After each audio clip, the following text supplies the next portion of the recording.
जिनादिन घोसपुर मां सां आम ख़बर जी आगाही शेयर कंदा हलूं। घोसपुर भरिसां दुरानी मर थाणे जी हद मां 3 हफ़्ता अॻु नामालूम हथियार बंदनि हथां अगवा थियल बागड़ी बिरादरी जे 3 नौजवाननि खे पुलिस मुबैना मुक़ाबले बाद बाज़ाब करण जी दावा कई आहे। जिनादिन घोसपुर मां सां आम ख़बर जी आगाही शेयर कंदा हलूं। घोसपुर भरिसां दुरानी मर थाणे जी हद मां 3 हफ़्ता अॻु नामालूम हथियार बंदनि हथां अगवा थियल कंबीरो बागड़ी, जानू बागड़ी ऐं बानो बागड़ी बाज़ियाब थी घर पहुची विया आहिनि।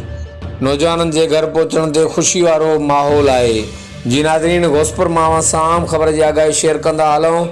3 हफ़्ता अॻु दुरानी मर थाणे जी हद मां नामालूम हथियार बंदनि हथां अगवा थी वियल बागड़ी बिरादरी जे 3 नौजवाननि खे ज़िले कशमोर कंदकोट पुलिस ॾोहारियुनि सां मुबैना मुक़ाबले बाद बाज़ियाब करण जी दावा कई आहे। हर वक़्तु आगाह लाइ ॾिसंदा रहो JTN वेब न्यूज़।